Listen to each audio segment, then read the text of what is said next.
Hey everybody, welcome to Jayco RV. My name is Josh the RV Nerd here with Bish's RV, taking a look at a brand new Eagle model they have coming out, this new 295.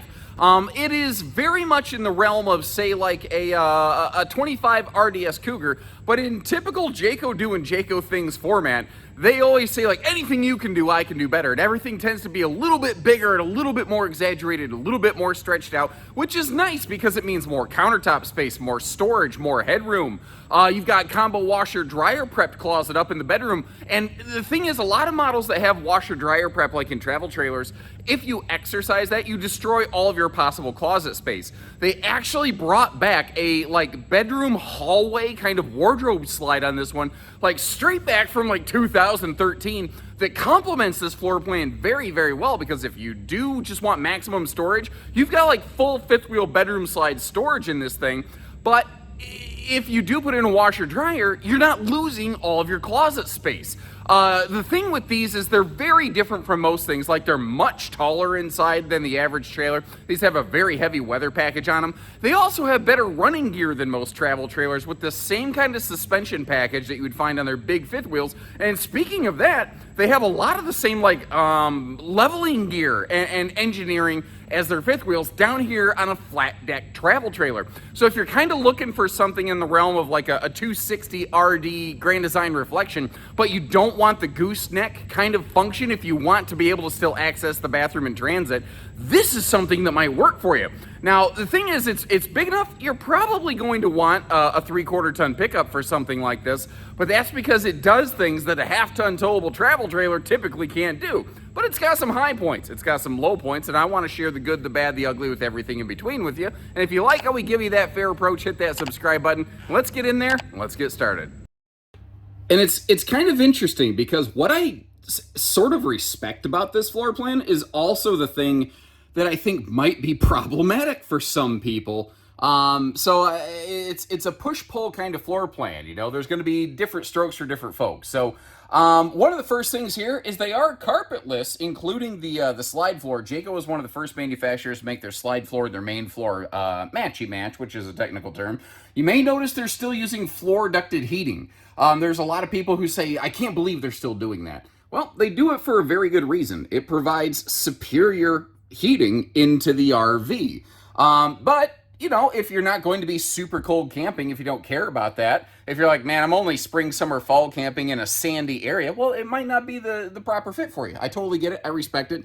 One of the things I do like is these are extra tall inside.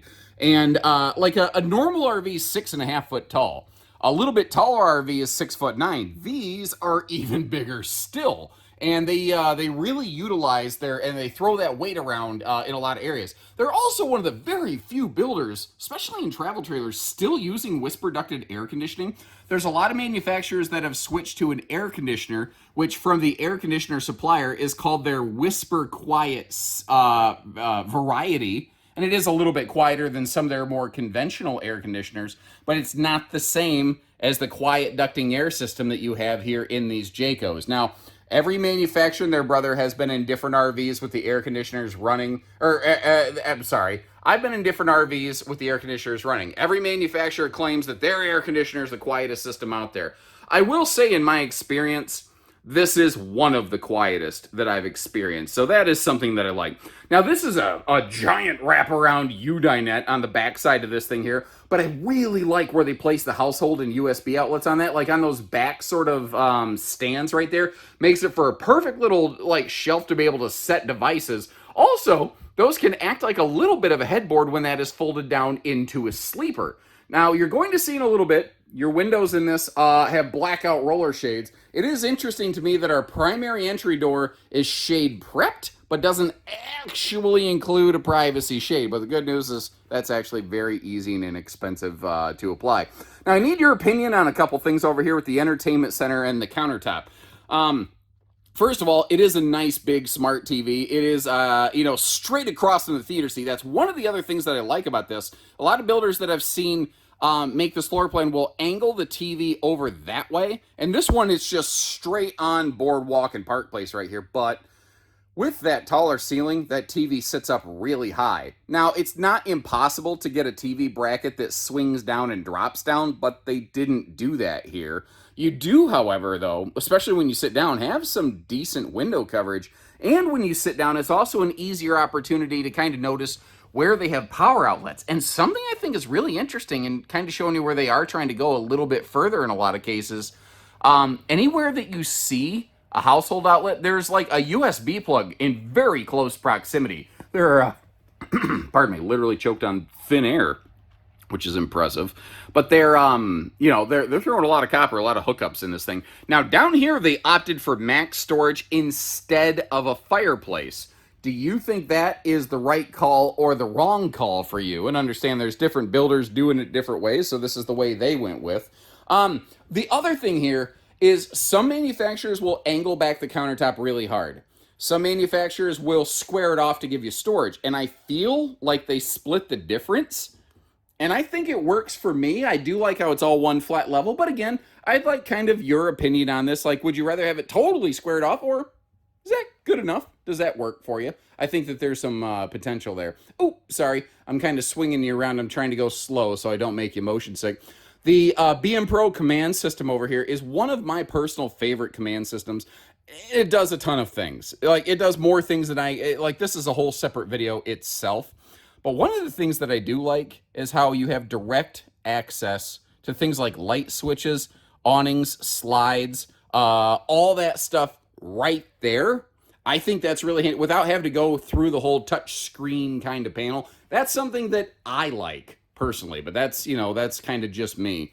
Another thing that Jayco's really good about in these more higher end products that they make is including things like direct access switches for all of your like off zone lighting. So like the lights above your seats, the light above your dinette, your sofas, those things all just have a direct flick of a switch. Where you don't really have to, get up and get down and move around and everything. The last time I got down, I think I was about 6 years old, and I was watching the Super Mario Brothers Super Show, and there was something flying over Mario and Luigi's head, and Mario said, "Get down!" and Luigi started dancing, and I said, "That looks like fun," and I started getting down with him. Only later did I realize what they actually meant. It's kind of like one time I was walking past the local Little League, place, and a kid cracked the ball real hard, and it, came flying over the fence, and I grabbed it. They're like, "Throw it back." I'm like, "Really?" So, I started twerking, and they thought I was the weird one. I was just doing what they said. But that's an entirely different story for an entirely different day. It's also why I'm not allowed within 200 feet of a Chuck E. Cheese. Moving on from there, diving into the deeper details, this is kind of cool. Instead of just a two-person theater seat, you have a three-person theater seat right here. But it can be a three-person love seat. That sounded a little not in how I intended, but a three-person recliner. It also has that fold-down middle armrest, and you will see under the bed later in the video, it does include a pair of those little swivel stands that match the dinette tabletop in color, so that like if you're sitting at the sofa and you want to have a little place to like set a plate or something like that, you can. There is not full storage below the U-dinette. You have 2/3 of it are storage. One of the benches is occupied by stuff like your furnace and your water heater. So, they had to find a place for all that stuff. That's where they decided to put it. But for the most part, that is storage there, and that does fold down into a nice large bed space, which can be very handy. And as we get into road mode later, I have a sneaking suspicion that might be really handy for like an overnight unplanned sleepover kind of pinch situation. Speaking of pinching, I mentioned when this video began, this one in road mode will still maintain access to the bathroom. I need to retract that. I'm sorry. I don't know what I was thinking.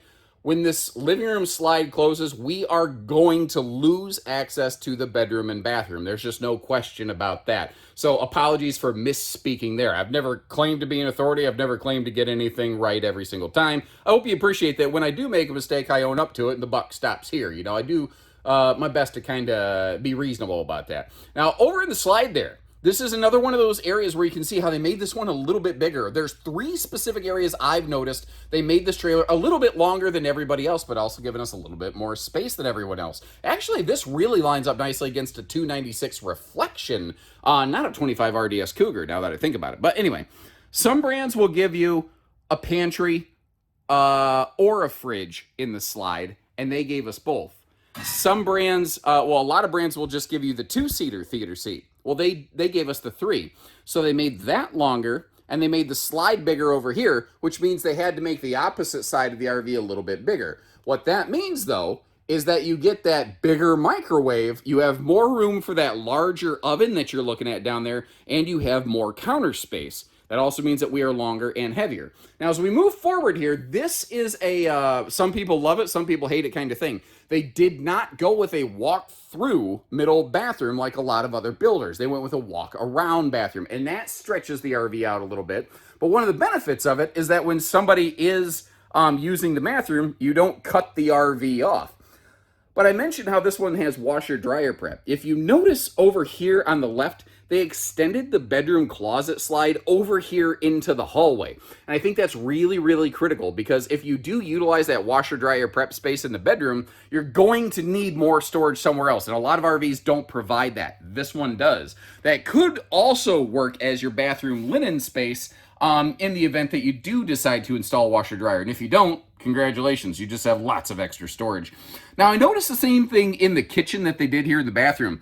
They opted to give us like shelving and more storage under the sink spaces, but the RV by default doesn't really have a great spot for a wastebasket. So that might be a little bit problematic for some folks. That's all going to kind of depend on just sort of what you prefer and what you like. Now, you do have a sliding privacy door here for the bathroom. You can kind of see on the right in your face. You've also got awesome room around that toilet. And it's not a wide body RV, but they did a good job giving us space there. And that is a 30 by 36 larger rectangular shower, which will give you not only great headroom with the extra tall ceiling on these Eagle Series trailers, but it will also give you really good elbow room when you're in there getting all soaped up and whatnot. It doesn't have any kind of seat though, so keep that in mind.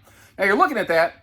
It's a weird fan. It is a Max Air vent fan. It is made by the Max Air Vent Fan Company. It's a different variety, though, that actually includes an integrated rain cover on it, so that on a rainy day, you can keep that fan running, but you don't have to spend extra money to add an extra cover onto it.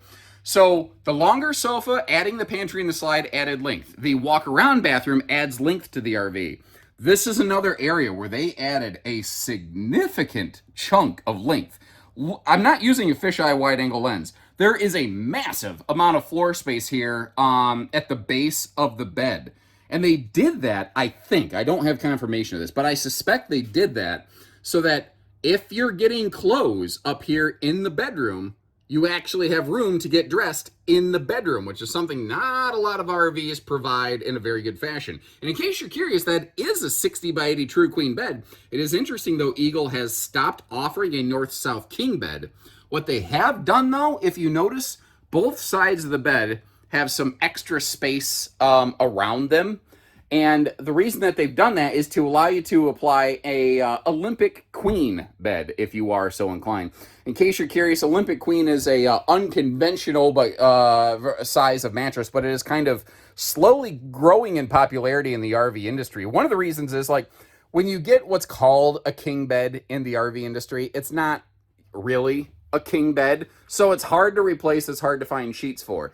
And I am hard to look at in that mirror. I need to lose some weight. But an Olympic Queen, although a little more uncommon, is a standard accepted residential size mattress.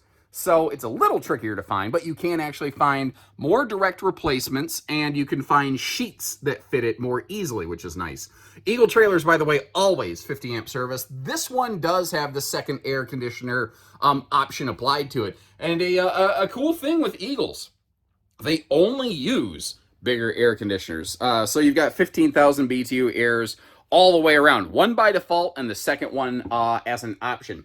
Now, because they went with a true pocket privacy door here for the bedroom, that means that you don't have a sliding door actually on the bedroom wall face, which means they could put the TV hookups straight across from the bed. If they didn't do that pocket door, which costs a little bit more money, your TV hookups would be, I don't know, somewhere weird over here on the wall in Neverland. It would never be really excellent or really great. And in case you're curious, they have a growing up as a kid in the truck, they called it the cigarette lighter, but a 12-volt plug up there, so that if you do want to use your observation camera system as a campsite security monitor, you can do that. So they're doing a couple extra little things for you right there. Let's start cracking open all the bedroom storage here. You can see right there, big closet, removable shelf, so it can be a monster dresser, or you could install a combo washer dryer in there and have some serious drawer space down below. And remember, if you do that, you're going to want all the extra storage space that this RV has in different areas that we already talked about right there. Under the bed is easy lift, and you can see how I've just got it packed full of stuff. Then you've got that closet slide over there, which, again, that's your, like, it's either bonus storage, and it's a lot of it, or it's going to be your primary kind of wardrobe space if you do install a washer dryer. It really just depends on what you're doing and how you would do it. But again, going back to something we mentioned earlier, I wasn't thinking, I misspoke. When I close the slide up, we're gonna lose the front end of this thing.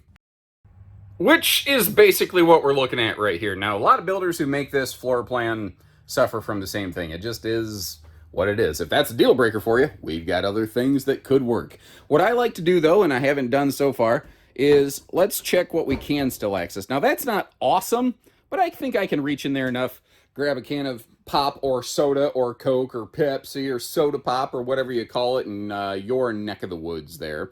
And the way that they place the drawers in the kitchen, those are I'm just kind of tuning in the fact they don't have any small silverware drawers. They only have like really big drawers in this thing. I'm also, now that I'm looking at this, thinking, even though there is good counter space here, this is largely a blank canvas beside that sink. I don't know. I kind of think a countertop extension might be nice right there. What do you say about that? And on that note, getting some feedback from you and giving you a couple more tidbits on road mode here.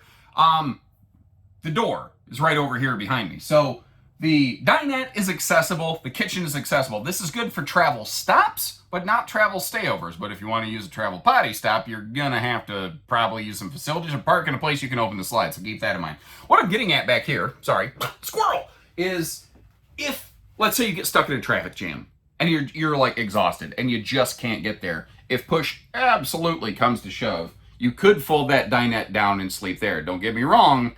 If two of you are trying to do that, I don't think you're going to sleep really well. You're going to be right on top of one another. Maybe if you're honeymooners, that's okay. But if you're more in the Amazon Prime and commitment phase of your relationship and not so much the Netflix and chill phase, that may not be ideal.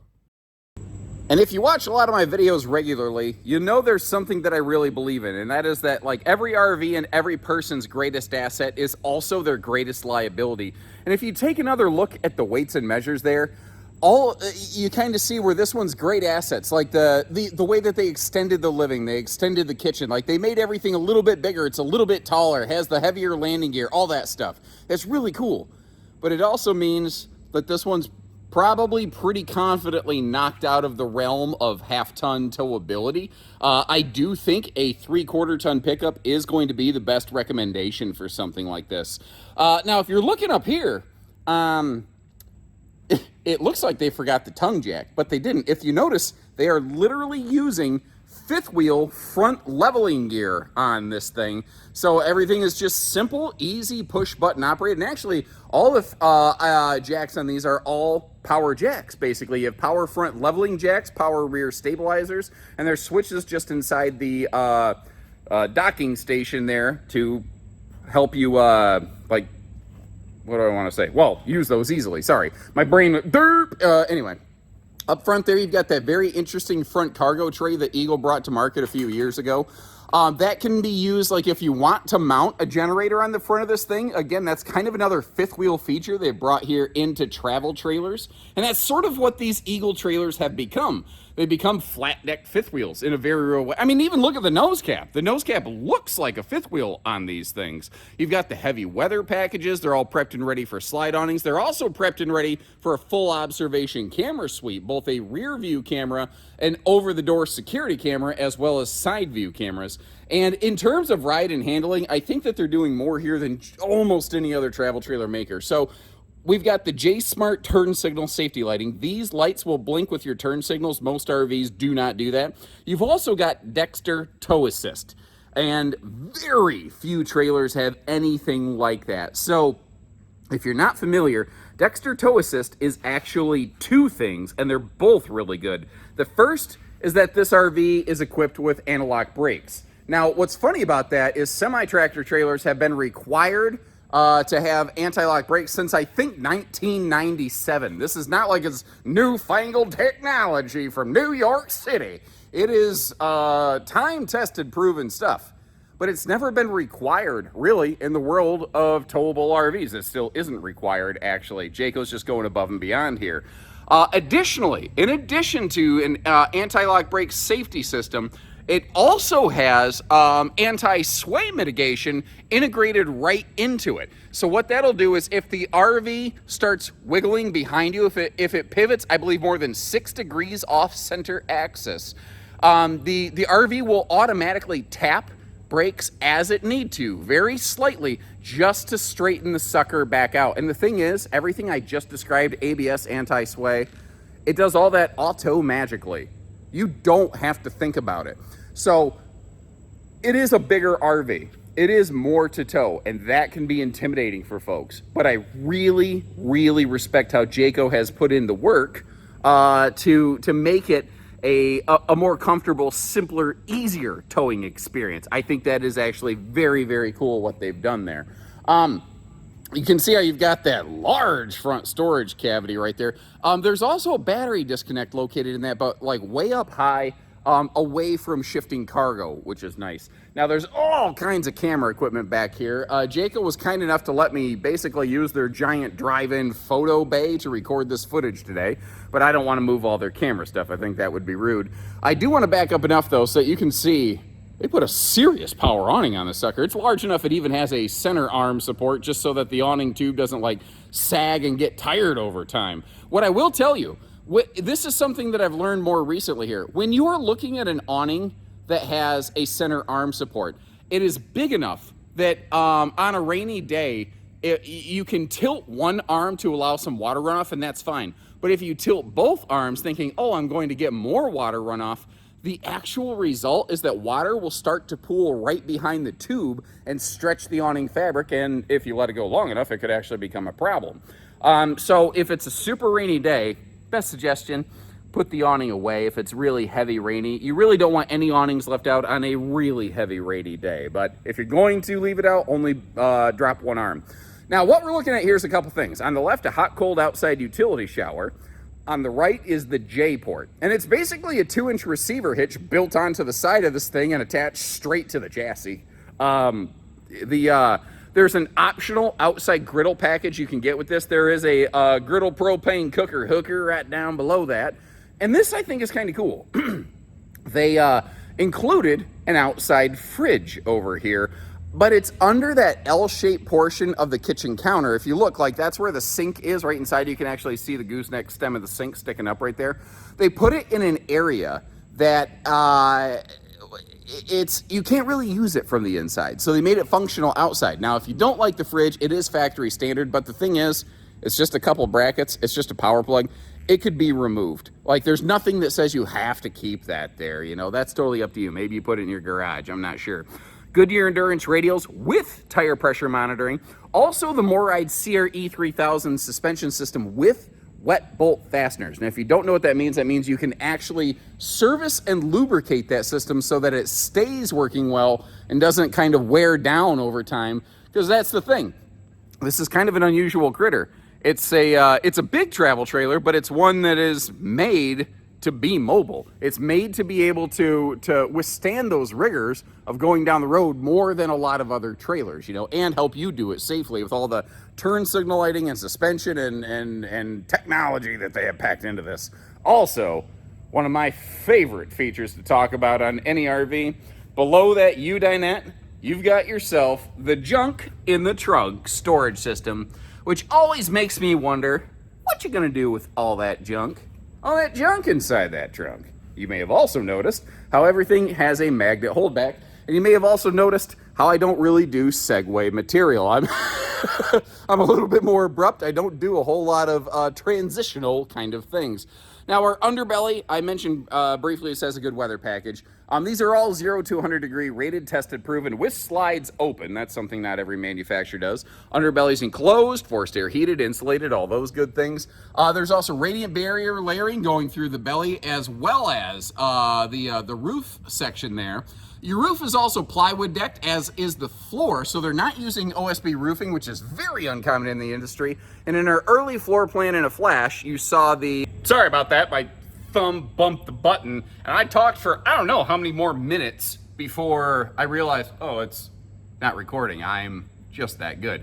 Anyway, what I was getting at, up on the roof in our floor plan in a flash, you saw the now factory standard solar package. It's a 200-watt solar package with a 30-amp controller, which means you could daisy chain a second panel onto it if you wanted to.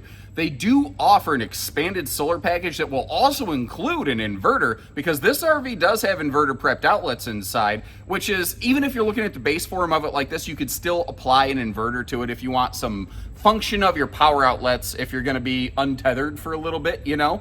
The other thing I want to mention is back here in this corner, you do have that tankless on-demand water heater, so nobody has to deal with what I like to refer to as the chilly willy showers. I want to give you a caveat on that, though, and I hope you appreciate how we try to share the good with the bad. I want to help you find your second camper the first time. That's always been my goal. What I'm getting at here, that tankless water heater, on demand, all the way in the back. And when you hear on demand, you expect it to be hot right now, right? RFN. Which I can't explain what that acronym means on camera and keep my job. But what I'm getting at is the kitchen sink up here, it's a little ways away. The shower is a little bit further away yet. So what you're going to have to keep in mind is you will have a little bit where the existing water in the lines that's already cold has to get pushed through the lines. Really, it's not too different from what a lot of people experience taking like a shower at home. You flip on the sink, you have to wait a second for the water to get hot. It's gonna be kind of like that here. It just won't take as long. But if you're boondocking, sometimes people don't really care for that. So just wanna try to give you, again, an understanding of what sort of experiences you might get with this thing when you get out there. So let me know what you think of this new generation of big birds over here. Are they flying high? Or did they poop the coop? I want to see actual hashtag flying high, or fly, better yet, hashtag fly like an eagle if you like it in the comment section, or hashtag poop the coop if you don't. I really want to see the breakdown on that in the stats. To help you here, I'm going to do a couple things for you, as I always do. Leave some links in the video description.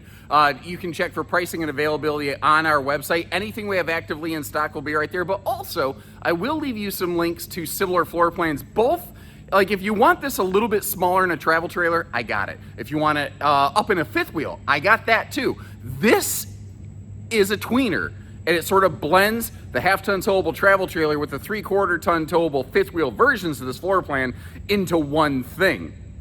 So did they nail it? Did they fail it? Are they flying like an eagle or pooping the coop? I love that. I don't know if you find it funny, but it's early in the morning. I'm not caffeinated, and I find it very entertaining right now. So until next time, take care, stay safe, have fun, and happy camping, everyone.